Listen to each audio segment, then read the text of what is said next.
Então, por que os mesmos coleguinhas que ficam repetindo essa ladainha agora elogiavam os times brasileiros pelas atuações da fase de grupos? O susto do time no começo do jogo é despreparo aquilo.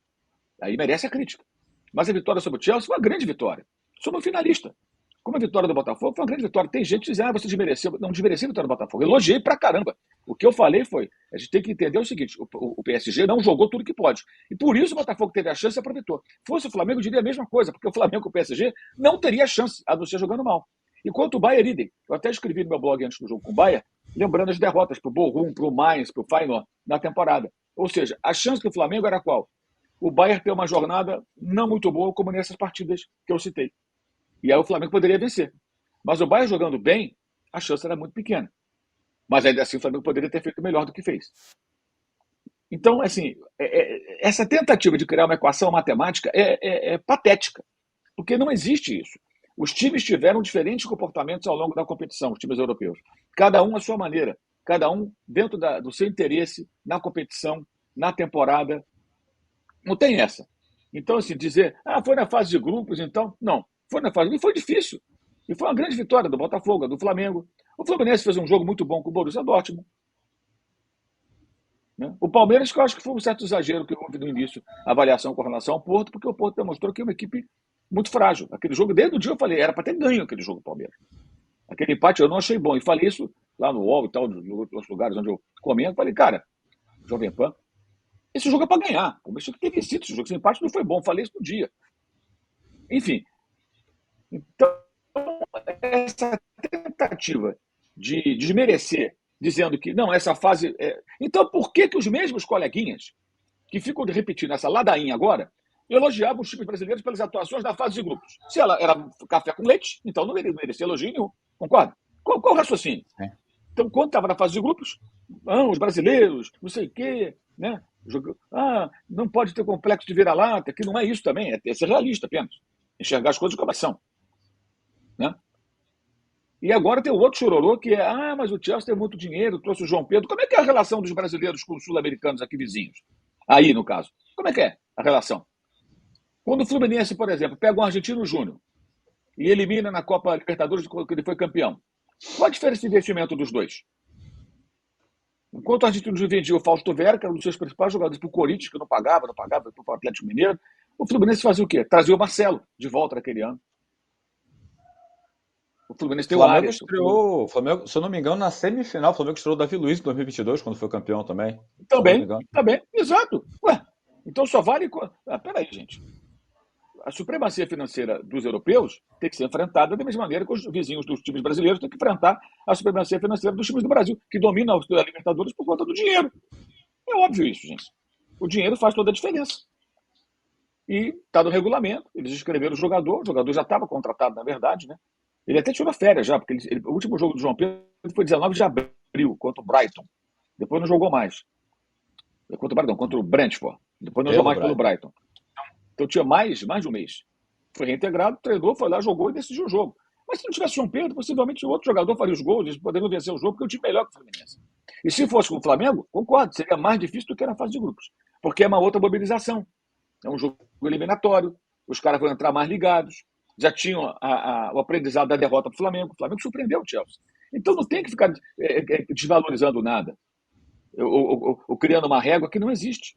Sabe, como se o comportamento dos times europeus fosse um padrão. Não é um padrão. Cada um jogou da maneira que podia ou que lhe interessava. No caso do City, para mim, foi desinteresse mesmo.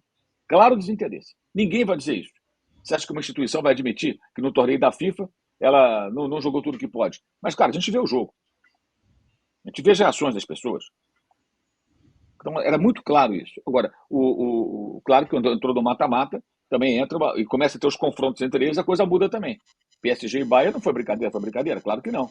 Ninguém quer perder um confronto desse. Né?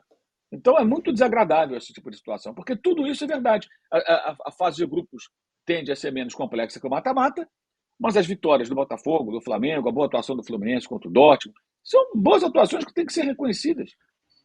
O Monterrey, por exemplo, sobreviveu no grupo onde estava o River Plate. O River Plate foi eliminado. Então o que o Monterrey fez não valeu nada. Não valeu nada. Porque foi fase de grupo. Ele conseguiu avançar. E depois duelou lá com o Dortmund, lá, dificultou e tal, no final do jogo. Enfim, A questão é essa. Assim, infelizmente, assim, acho que a imprensa brasileira perdeu muito tempo com essas discussões. Alguém pode dizer, você também entrou nessa discussão. Eu entrei porque tem uma hora que tem que entrar na discussão, cara. Tem que dividir essa bola. Não dá para ficar calado. Não dá para ficar calado diante de tantas coisas malucas que são escritas ou faladas. Que parece uma conveniência, entendeu? Mas eu acho que tem muitas lições desse Mundial para serem tiradas. E do ponto de vista do Flamengo, que volta a jogar amanhã, eu espero que o Felipe Luís leve algumas delas para dentro do campo. De coisas que ele viu, que ele sentiu, que ele percebeu na pele. Especialmente no jogo contra o Bayern de Munique. E a gente continua tendo lições agora. Até coloquei agora, comentei até um vídeo que o Michel, que é o autor do livro do André, colocou no X. É um lance em que o Kvaratskhelia desarma o Mbappé para. Está sendo muito discutido isso na Espanha, né? O Vinícius e o Mbappé perdiam a bola, não voltavam para recompor. O time do PSG, gente, se vendo no estádio, assim, chamou muita atenção. Assim, qualquer jogada. Mbappé escapou ali com a bola, 3-4 cercam o cara. O Vinícius recebe a bola na esquerda, arranca com a bola, 3-4 cercam na hora. Para dar o bote. Não tem espaço. O cara não encontra o passe. Não acha espaço. E quem desarma nessas jogadas, que está lá na lateral direita tomando a bola do Mbappé, na ponta esquerda do ataque do Real Madrid. Essa é uma lição que realmente tem que ser aprendida. O futebol hoje cada vez mais é isso. Roubar a bola no campo do ataque, acelerar o jogo, definir as jogadas rapidamente, precisão nas finalizações, a coisa que o André fala muito do Gabriel e vale para outros jogadores. Repare como o Fabian Ruiz finaliza no terceiro gol, por exemplo, do PSG do Real Madrid. Cara, é tirando do goleiro, sabe? Não tem aquele chute aleatório assim que o goleiro abre o braço e defende. As finalizações são mais precisas, o jogador já sabe o que vai fazer. Quando o Dembélé rouba a bola do Rudiger, ele já sabe tudo que ele vai fazer.